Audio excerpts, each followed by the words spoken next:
नमस्कार. आता आपण आहोत खुपसंगी येथे कृषी भूषण अंकुशरावजी पडवळे सरांच्या घरी, आणि आता आपण जाणून घेणार आहोत की अन्न खायचं का विष खायचं, आणि देश पातळी राज्य पातळीवर विषमुक्त शेती याचे अध्यक्ष सर आहेत. आणि योगायोगानं मी इकडं पंढरपूरला असताना त्यांना विनंती केली आणि एवढ्या उशिरा त्यांनी ऍक्सेप्ट केली आणि आपल्याला माहिती देत आहेत. एक ध्येयवेडे माणसंच हे करू शकतात. तर आपण ऐकूया त्यांच्याकडनं की लोकांनी विषमुक्त शेती कशा प्रकारे करावी, ती परवडती का, आणि त्याचे फायदे तोटे काय आहेत. नमस्कार सर. नमस्कार. आपण आपल्या श्रोत्यांना विषमुक्त शेती या संदर्भात माहिती द्यावी अशी मी विनंती करतो. नमस्कार सर. आपण पाहतो की राज्यामध्ये वेगवेगळ्या पिकांच्या अनेक संघटना आहेत. द्राक्ष बागायतदार संघ आहे, डाळिंबामध्ये डाळिंब बागायतदार संघ आहे, चिक्कूमध्ये चिक्कू बागायतदार संघ आहे. अशा वेगवेगळ्या पिकाच्या बाबतीत राज्यात आणि देश पातळीवर संघटना बनलेल्या आहेत. पण आपल्या राज्यामध्ये सेंद्रिय शेती, विषमुक्त शेती या शेतकऱ्यांना एकत्रित घेऊनची संघटना नव्हती. ती आम्ही मागील 4 वर्षापूर्वी आदरणीय शरदचंद्रजी पवार साहेब यांच्या मार्गदर्शनाखाली राज्यामध्ये Maha organic and residue free farmers association अर्थात मोर्फा शॉर्ट फॉर्ममध्ये, तर ह्या संघटनेची स्थापना केली आणि त्या संघटनेचा मी पहिला संस्थापक अध्यक्ष म्हणून राज्यामध्ये काम करतो. खरं तर राज्यभरामध्ये महाराष्ट्रामध्ये सेंद्रिय शेती अनेक वर्षापासून पूर्वापार करत आलेली आहे. पण त्याला एक व्यापारी तत्वावरची सेंद्रिय शेती, शाश्वत सेंद्रिय शेती आणि आज जे लोकसंख्या एका बाजूला वाढते, दुसऱ्या बाजूला संकरीकरण मोठ्या पद्धतीने वाढून पिकाचं उत्पादन वाढवण्याची स्पर्धा वेगवेगळ्या पिकामध्ये मोठ्या पद्धतीने सुरू झालेली आहे. त्यातनं एक मधला मार्ग काढून आपण येणाऱ्या पिढीला वाचवण्यासाठी आणि समाजाला एक विषमुक्त अन्न, पोषण मूल्य असणारं अन्न देणं या साहेब काळाची गरज आहे. तर त्या दृष्टीनं आपणाला एक या देशाचा नागरिक म्हणून, एक जबाबदार नागरिक म्हणून किंवा एक जबाबदार या देशाचा शेतकरी म्हणून अनेक शेतकऱ्यांना पुढे यावं लागणार आहे. त्यातल्या त्यात जी तरुण पिढी आहे, तरुण पिढीने ह्या सेंद्रिय विषमुक्त शेतीमध्ये अभ्यास करून उतरायला पाहिजे. कारण भविष्यकाळ फार मोठा आहे. आज ज्यावेळेला 1972 नंतर जी हरित क्रांती देशामध्ये झाली, की ज्या हरित क्रांतीमुळं फार मोठ्या पद्धतीने उत्पादन आपल्या राज्यामध्ये सुरू झालं, परंतु तीच हरित क्रांती आज शाप ठरते का, हा तुमच्या आमच्या पुढचा फार मोठा प्रश्न आहे.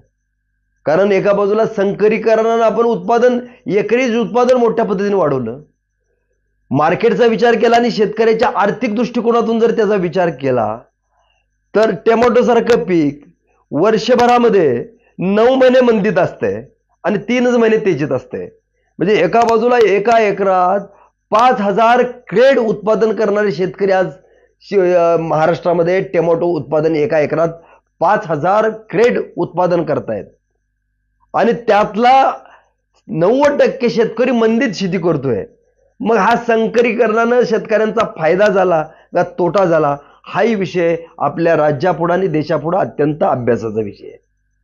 आज ह्या स्टेपला आपण येऊन पोहोचलेलो आहे. एका बाजूला संकरीकरण करून आपण मोठ्या पद्धतीने उत्पादन वाढवलं आणि दुसऱ्या बाजूला मंदीचा पिरियड मोठ्या पद्धतीने आज मार्केटमधला वाढला. आज शेतकरी अस्वस्थ आहे. 70% शेतकरी, मी अत्यंत जबाबदारीने बोलतोय की देशातला आणि राज्यातला 70% शेतकरी तोट्यात शेती करतोय. त्याचं कारण आहे वर्षभरातला 9 महिन्याचा पिरियड त्याला मंदीचा भेटतोय. मग जर एवढा मोठा आणि मंदी याचा अर्थ जास्तीत जास्त शेतकऱ्यांचं उत्पादन मार्केटमध्ये आलेलं असतं आणि तेजीचा जो 3 महिन्याचा पिरियड आहे त्यावेळेला मार्केटमध्ये उत्पादनाचं शॉर्ट झाल्यामुळं तेजी वाढलेली असते. त्यामुळे त्या 3 महिन्यामध्ये शेतकऱ्यांची संख्या अत्यंत कमी आणि 9 महिन्यामध्ये शेतकऱ्यांची संख्या लाखोमध्ये असती. त्यामुळं राज्यातला देशातला शेतकरी तुम्ही जर सर्वसाधारण पाहिला आणि त्यांचा अभ्यास केला तर सर्व सर्व शेतकरी अस्वस्थ असलेले आपल्याला जाणवून येतील. आपण काही यशोगाथा ऐकतो आणि त्यावरून आपण शेतीची संकल्पना आपण पुढे मांडतो, पण तसं नाही. आज हा जो संकरीकरणानं हरित क्रांती ही आपल्यासाठी शाप ठरते का, हा विषय तुमच्या आमच्यासाठी अतिशय चिंतनाचा आणि पुढच्या काळात काहीतरी वेगळा बदल घडवण्याच्या दृष्टीनं विचार करायला लावणार आहे. त्यामुळे आपल्याला ह्या पुढच्या काळात ह्या दृष्टीनं विचार करून पावलं टाकणं अत्यंत गरजेचं असं मला वाटतं. आपण सर सेंद्रिय शेतीकडं कसं वळलात आणि अनुभव सांगा, काही चांगले किंवा वाईट. खरं तर मी MA BEd झालो. 2005ला माझी डिग्री पूर्ण झाली MA BEdची. तसं पाहिलं तर मी शिवाजी विद्यापीठात तिसरा आलेला विद्यार्थी होतो. कुठल्या एखाद्या सिनियर कॉलेजला किंवा ज्युनियर कॉलेजला मला नोकरी सहजासहजी मिळाली असती, कारण MA BEd मी झालो, सेटनेटही झालो असतं पुढं जाऊन. परंतु माझे वडील शेती करत होते, माझ्या अनेक पिढ्या शेती करतायत आणि त्या शेतीतल्या अडचणी, संघर्ष आणि कर्जबाजारी, कर्जातली शेती मी पाहिलेली होती. मला वाटलं की ह्यामध्ये आपण उतरायला पाहिजे आणि आपण ह्याला काहीतरी दिशा द्यायला पाहिजे. दुसऱ्या बाजूला दुष्काळी भागातला आमचा हा पूर्ण पट्टा आहे. पावसाच्या पाण्यावरच शेती इथं केली जाते. हा आवर्षण प्रवणचा पट्टा आहे आणि इथं पाऊस पडल्यानंतर ते पाणी शेततळ्यामध्ये साठवून ते वर्षभर वापरणं, अशा पद्धतीने ह्या आमच्या भागात शेती केली जाते. आज आपण बघतो अनेक राज्यामध्ये, देशामध्ये धरणं आहेत. धरणाचं पाणी प्रत्येक शेतकऱ्यांच्या शेतापर्यंत पोहोचतंय. परंतु 70% असाही एरिया आहे आपल्या देशामध्ये की जो फक्त पावसाच्या पाण्यावर अवलंबून आहे. तर तशा पट्ट्यामध्ये आमची शेती येते. हे करत असताना मग अशा अनेक संकट, एका बाजूला दुष्काळ, दुसऱ्या बाजूला कर्जबाजारी शेती, ह्यातून आपण एक चांगल्या पद्धतीनं कसा मार्ग काढता येईल या अनुषंगाने ह्यात आपण शेतीमध्ये मी स्वेच्छेनं किंवा मनापासून मी या शेतीमध्ये उतरलो आणि तिथून सुरुवात शेतीची झाली.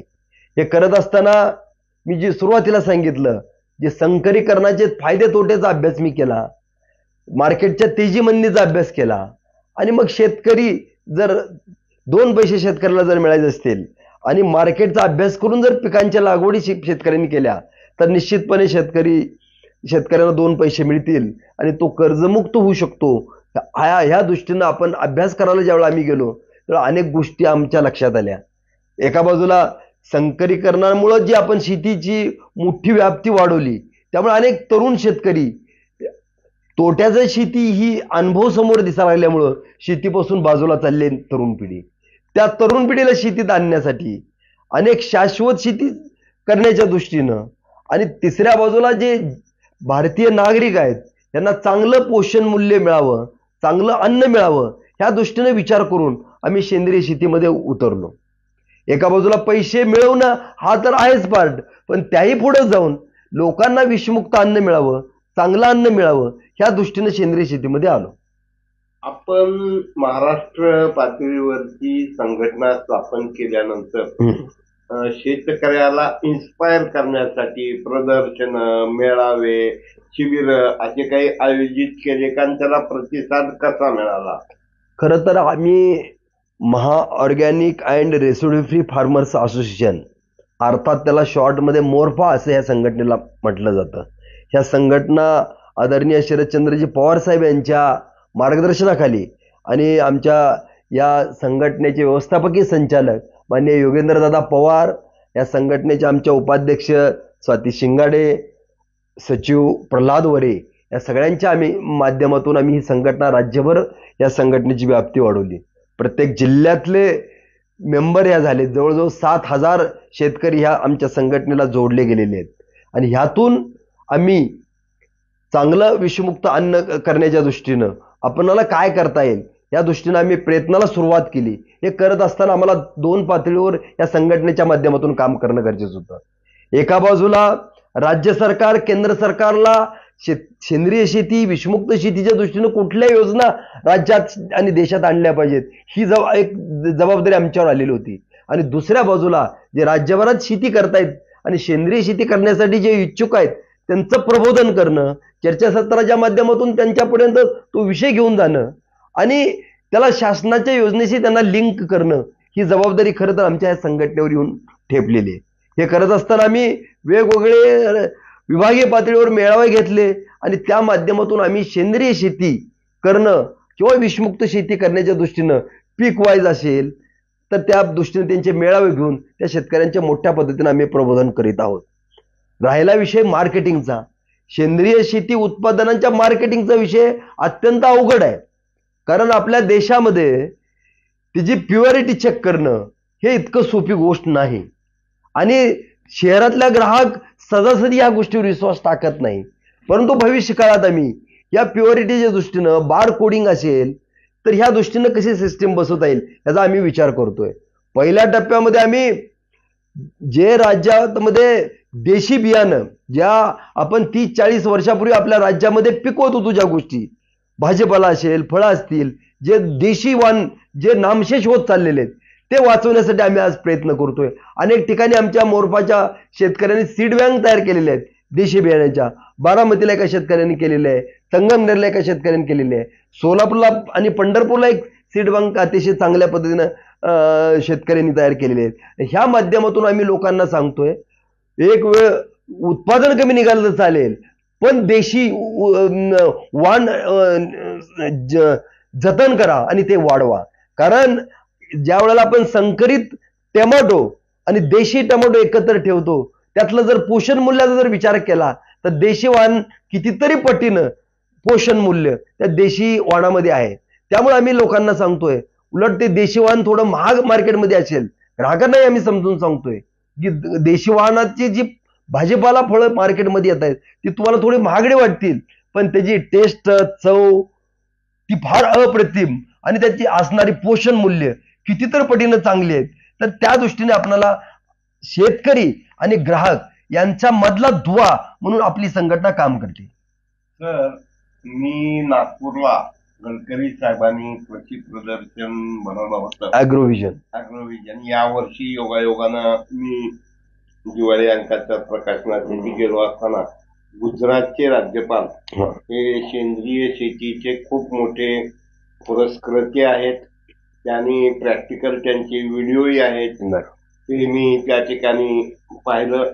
तसंच परवा भारताचे कृषी मंत्री आता मामाजी जे झालेले आहेत तर त्यांनीही सांगितलं की पाण्याचा जास्त वापर, पाण्याचा जास्त वापर, रासायनिक खताचा वापर याच्यामुळं रोगराई, आजार होतात आणि आपल्याला दिवसेंदिवस जमिनीची कस ही संपत चाललेली आहे. मग आपण याचं केंद्र सरकारच्या वेगवेगळ्या योजना, राज्य सरकारच्या योजना आहेत का? नसतील तर काय करावं असं आपल्याला वाटतंय आणि त्यासाठी आपली संघटना काही लीड घेत आहे का? अतिशय महत्वाचा विषय आपण ह्या निमित्तानं मांडला. कारण राज्यभरामध्ये देश पातळीवर सेंद्रिय शेतीला प्रोत्साहन देण्याचा एका बाजूला प्रयत्न होतोय. आता आपण जो गुजरातच्या राज्यपालांचा जो उल्लेख केला त्यांनी पुण्यामध्ये सुद्धा पाठीमागं आपल्या महाराष्ट्र सरकारनं तो एक कार्यक्रम ठेवलेला होता. पण त्या एक विषय आम्ही नेहमी या मोरफाच्या आमच्या संघटनेच्या माध्यमातून आम्ही सांगतो, नैसर्गिक शेती आणि शाश्वत सेंद्रिय शेती हा दोन वेगवेगळे भाग आहेत. आपले राज्यपाल महोदय गुजरातचे नैसर्गिक शेतीचे पुरस्कर्ते आहेत, पण आम्ही आमचं मत आहे की आपल्याला शाश्वत सेंद्रिय शेती करायची. त्यातून शेतकऱ्यांना 2 पैसे मिळाला पाहिजेत, दुसऱ्या बाजूला विषमुक्त अन्न ग्राहकांना मिळालं पाहिजे आणि तिसऱ्या बाजूला आपल्या जमिनीची पत, तुम्ही जे आता सांगितलं रासायनिक खताचा अतिरेक झाल्यामुळं जमिनीचा सेंद्रिय कर्ब कमी होतोय, म्हणजे घटत चाललेला आहे. ही आपल्या राज्याच्या आणि देशाच्या दृष्टीने अतिशय चिंताजनक गोष्ट आहे. एका बाजूला सरकारनं माती परीक्षण मोठ्या पद्धतीने करायचा प्रयत्न केला आणि जमिनीची आरोग्य पत्रिका जाहीर करण्याचा प्रयत्न केला आणि त्यातून असं निदर्शनास आलं की अतिशय चिंताजनक परिस्थिती आज जमिनीचं पोषक तत्व संपत चाललेली आहेत रासायनिक खताच्या अतिरेकामुळे. आणि आज ह्या टप्प्यावर जर आपण गंभीरपणे या गोष्टीकडे नाही बघितलं तर पुढच्या 10 ते 15 वर्षात 50, 30 ते 40% जमीन नापिकी झाल्याशिवाय राहणार नाही.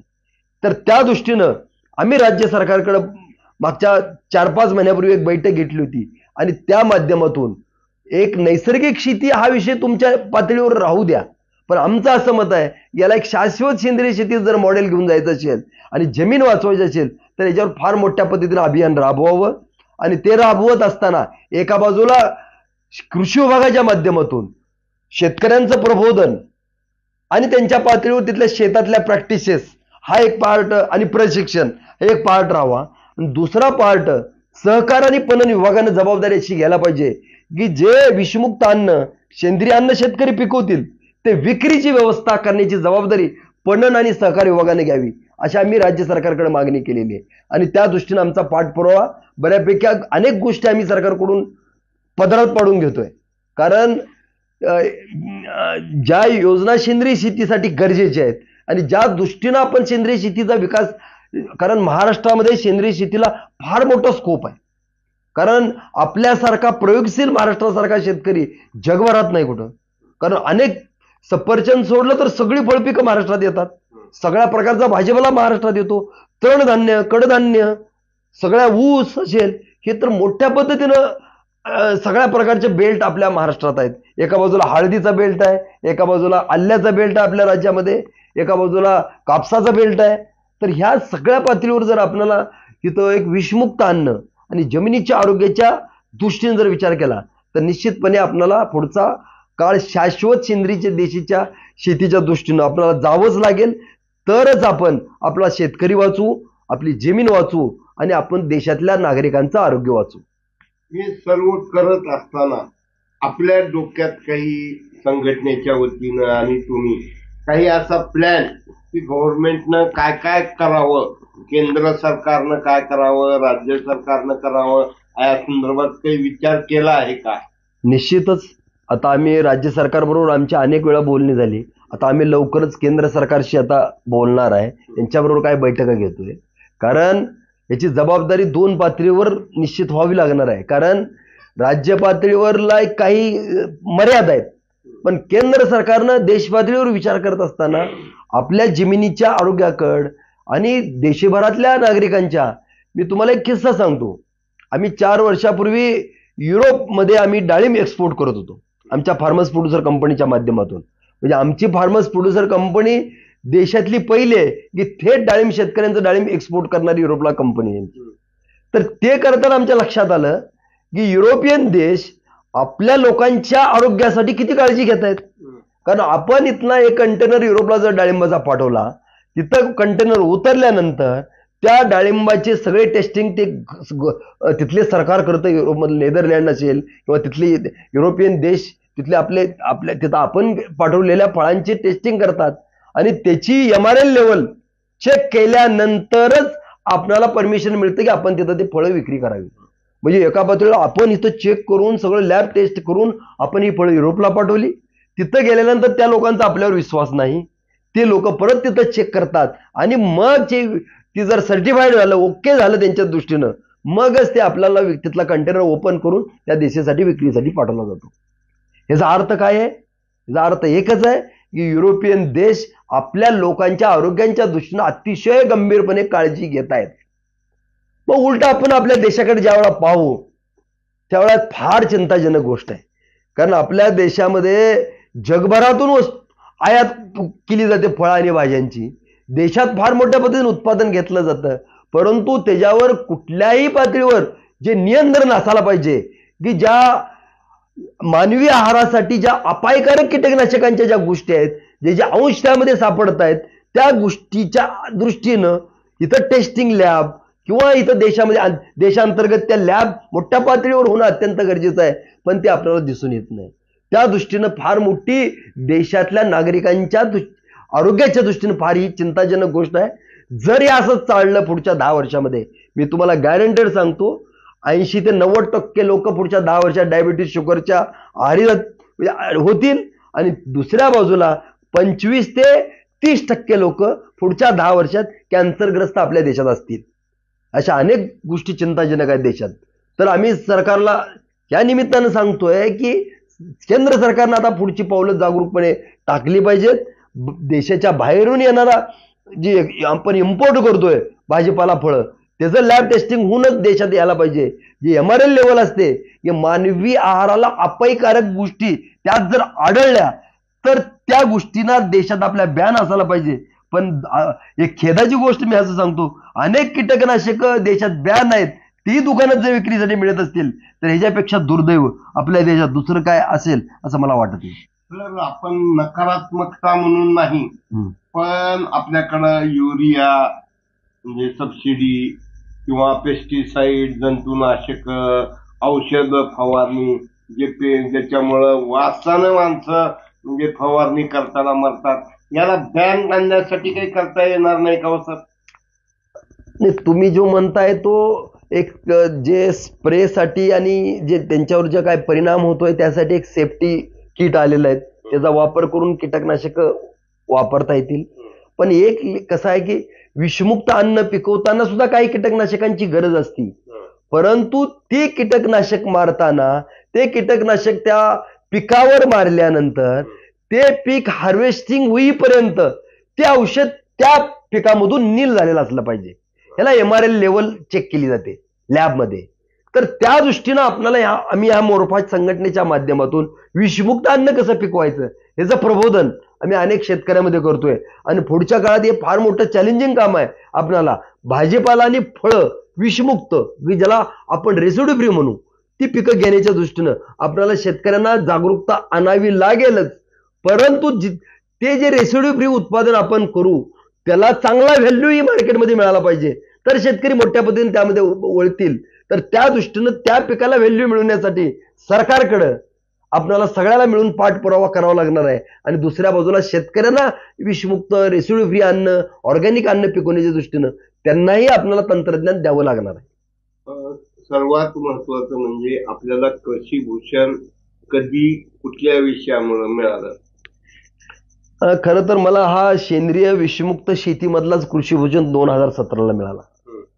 त्याच्या अगोदर मला 4-5 पुरस्कार मिळाले. आज एकूण मला 29 शेतीतले पुरस्कार मिळाले. एक आप्पासाहेब पवारांच्या नावे असणारा कृषी विज्ञान केंद्र बारामती ॲग्रिकल्चर ट्रस्टच्या वतीनं देण्यात येणारा पहिला पुरस्कार 2016 मध्ये मला 1 लाख रुपयेचा पुरस्कार त्या KVK आणि बारामती ॲग्रिकल्चर ट्रस्टच्या माध्यमातून मिळाला. त्यानंतर ॲग्रोवनचा राज्यातला सर्वोत्तम पुरस्कार मला मिळाला.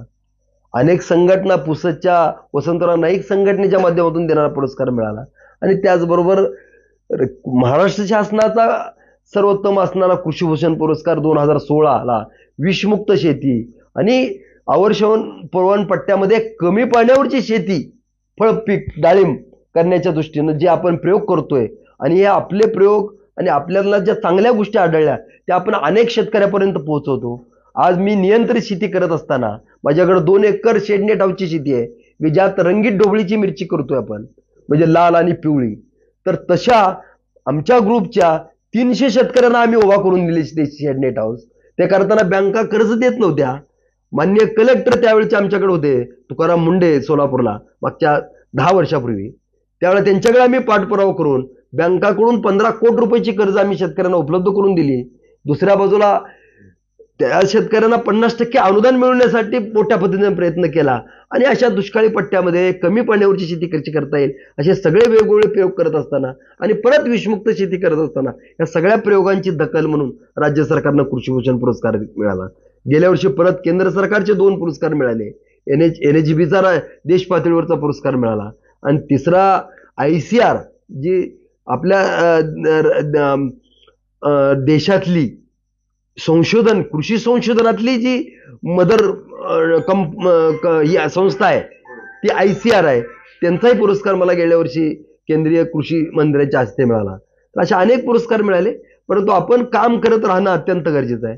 आपल्याला ज्या काही गोष्टी चांगल्या कळतात त्या आपण अनेक शेतकऱ्यापर्यंत पोहोचवणं अत्यंत गरजेचं आहे. आणि पुढच्या काळात आवर्षण पुरवण पट्ट्यातला शेतकरी विषमुक्त शेती करण्याच्या दृष्टीनं कसा पुढे येईल तर त्या दृष्टीनं आपण पुढच्या काळात काम करायचं ठरवलेलं आहे आणि त्या दृष्टीनं आपण पावलं टाकत आहोत. शेवटचा आणि महत्वाचा प्रश्न माझ्या दृष्टिकोनातून, याचा प्रचार आणि प्रसार यासाठी आकाशवाणी, दूरदर्शन, वेगवेगळ्या वाहिन्या, YouTube यावर काही आपलं असेल तर ते सांगावं, म्हणजे श्रोते शेतकरी ते आपलं युट्यूबचं पाहतील किंवा काही पुस्तक असतील किंवा लेख माझा कुठं असेल तर ते सांगावं, म्हणजे ज्यामुळं लोकांना ते प्रिफर करता येईल. आता आम्ही आमचे जे व्हॉट्सअप ग्रुप आम्ही केलेले आहेत, आता आता सध्याच्या पातळीवर आम्ही मोरफायच्या माध्यमातून आम्ही 20 ग्रुप केलेले आहेत. एका ग्रुपवर 1,000 शेतकरी, म्हणजे जवळजवळ 15 ते 20,000 शेतकरी आमच्या व्हॉट्सअप ग्रुपला आहेत. बाकी आम्ही इतर सोशल मीडिया, युट्यूब लवकरच त्या दृष्टीने आम्ही प्रयत्न सुरू केलेले आहेत. कारण आपल्याला जास्तीत जास्त व्हिडिओ आणि सेंद्रिय विषमुक्त शेती करण्याच्या प्रॅक्टिसेस लोकांना कळाव्यात आणि काय चांगले जे शेतकरी काम करतायत ते अनेक शेतकऱ्यापर्यंत पोहोचावं या दृष्टीने युट्यूब चॅनल आम्ही लवकरच सुरू करतोय.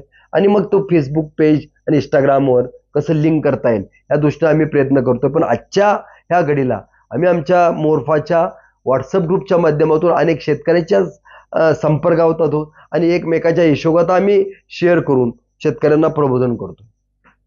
तर याशिवाय आपण शेतकरी, शासन, मीडिया यांना काय सांगू इच्छिता का? आता आपण जो अत्यंत महत्वाचा मुद्दा सांगितला की शेवटच्या टप्प्यात मीडियाला आपल्याला काय सांगता येईल आणि मीडिया काय करू शकते, तर माझी या निमित्तानं देशभरातल्या मीडियाला विनंती असणार आहे. कारण फार मोठी जबाबदारी आज आमच्यावरून ठेपलेली आहे.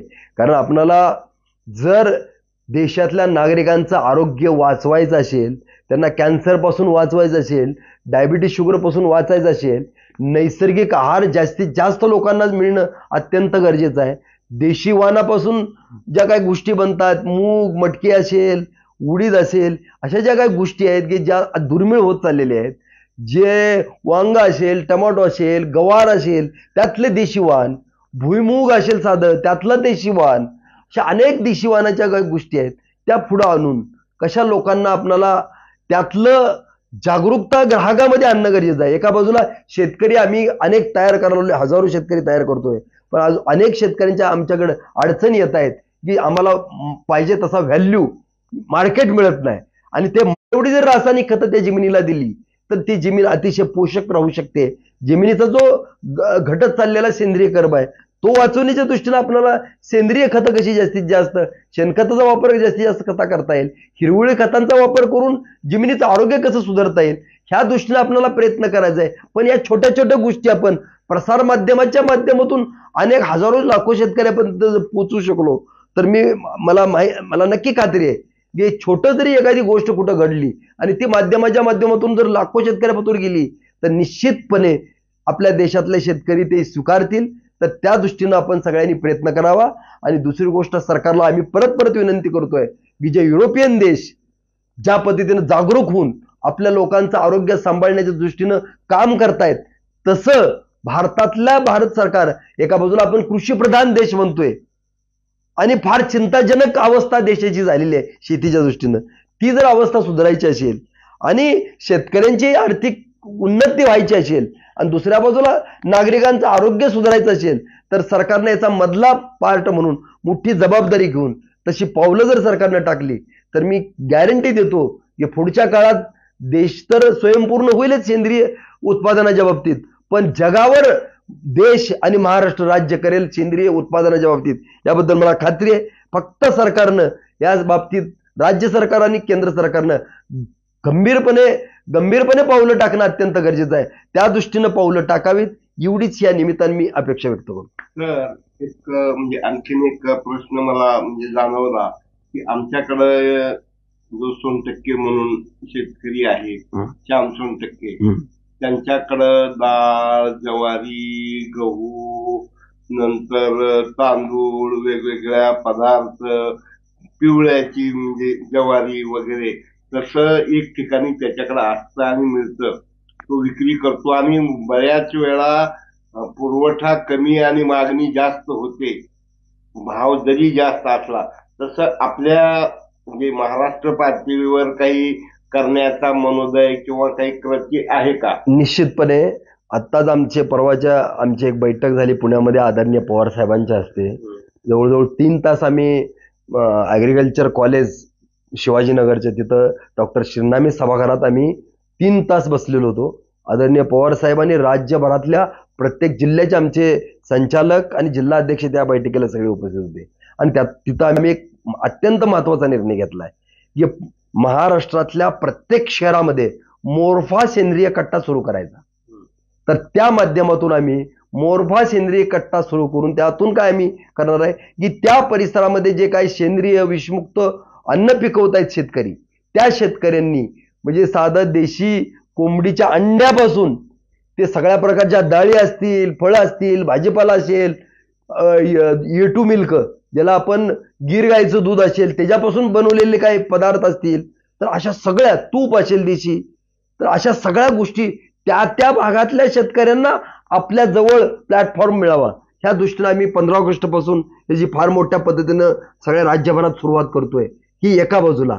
आणि दुसरा सगळ्यात महत्वाचा जो तुम्ही गोष्टी सांगितला, मागचं 2023 इंटरनॅशनल मिलेट्स इयर होतं आणि आपल्या देशाच्या दृष्टीनं ते अत्यंत महत्वाचं होतं. कारण त्यातल्या मिलेट्स मधल्या ज्या काही 5 गोष्टी आहेत, बाजरी ज्वारी असेल, ह्या सगळ्या गोष्टी ज्या तृणधान्यामध्ये येणाऱ्या त्या आपल्या देशामध्ये मोठ्या पद्धतीने पिकतायत. आणि त्यातल्या त्या आवर्षण प्रवण पट्ट्यामध्ये बाजरीसारखं पीक मोठ्या पद्धतीने पिकतंय. भगर असेल, ज्या पोषणाच्या दृष्टीने अत्यंत महत्वाच्या गोष्टी आहेत. तर त्या दृष्टीने आम्ही पुढच्या काळात कसे मिलेट्सला जास्त अजून प्रोत्साहन देता येईल हा तर प्रयत्न करतोय. पण दुसरी अजून अत्यंत महत्वाची मला गोष्ट आपल्या राज्याच्या दृष्टीने सांगायची आहे की केंद्र सरकारनं GI मानांकन अनेक गोष्टीला दिलं. त्यातल्या 27 पिकांना महाराष्ट्रातली पिकं आहेत की त्याला GI मानांकन दिलंय. GI मानांकन याचा अर्थ की त्या भागामध्ये अत्यंत चांगल्या पद्धतीनं त्या भौगोलिक मानांकन त्याला मिळालेलं असतंय आणि त्याचं ते पीक चांगलं येतं. एक्झाम्पल डाळिंब हे पीक सोलापूर जिल्ह्यासाठी केंद्र सरकारनं निवडलेलं आहे की सोलापूर जिल्ह्यासारखं डाळिंब जगात कुठे येऊ शकत नाही, याला सर्टिफाईड केलं. मंगळवेळेच्या ज्वारीला GI मानांकन मिळालं की ती ज्वारी देशात सगळ्यात चांगली नंबर 1ची ज्यांनी मंगळवेढला मिळू शकते. अशा अनेक वेगवेगळ्या ठिकाणी सांगलीचा विचार केला तर बेदानांनी हळदला सर्टिफाईड केलं, नागपूरसाठी संत्र्याला सर्टिफाईड केलं, जळगावला केळीला केलं, नाशिकला द्राक्षासाठी केलं. तर अशा 23-24 पिकं महाराष्ट्रासाठी निवडले गेलीत. आणि अशी जी GI मानांकन मिळाली जी पिकं आहेत ती एका प्लॅटफॉर्मवर कशी लोकांना देता येईल ह्याची आम्ही लवकरच विचार करतोय. आणि सरकारला सुद्धा यही आम्ही आवर्जून या संदर्भातली मागणी करतोय की जे आपण सिटी म्हणतो, आपण आता ज्या नवीन सिटी मोठ्या झालेल्या आहेत त्या सिटीमध्ये असे प्लॅटफॉर्म मार्केटिंगचे GI मानांकन मिळालेली पिकं, विषमुक्त अन्न, तृणधान्य, मिलेट्स ची सगळी पिकं कशी एकत्रित ग्राहकांना शहरातल्या देता येईल ह्या दृष्टीनं आम्ही पाठपुरावा तर सरकारकडे करतोय. पण त्याचबरोबर 15 ऑगस्ट पासून मोरफा सेंद्रिय कट्टाच्या माध्यमातून एक व्यासपीठ सेंद्रिय उत्पादन करणाऱ्या शेतकऱ्यांसाठी आणि राज्यभरातल्या सगळ्या ग्राहकांसाठी एक संधी आम्ही उपलब्ध करून देणार आहे. तर त्या दृष्टीने ते काम निश्चितपणे चालेल. धन्यवाद सर. एवढा वेळ झाला असताना सुद्धा अत्यंत अभ्यासपूर्ण अशी माहिती तुम्ही श्रोत्यांना दिली आणि भविष्यातल्या संकल्पना मांडल्या. तुम्हाला मराठवाडा नेता दैनिक, फेसबुक, युट्यूबच्या वतीनं खूप खूप शुभेच्छा. आणि हे जन आंदोलन देश हितासाठी यशस्वी व्हावं हीच आपल्याला मनपूर्वक शुभेच्छा. धन्यवाद. नमस्कार.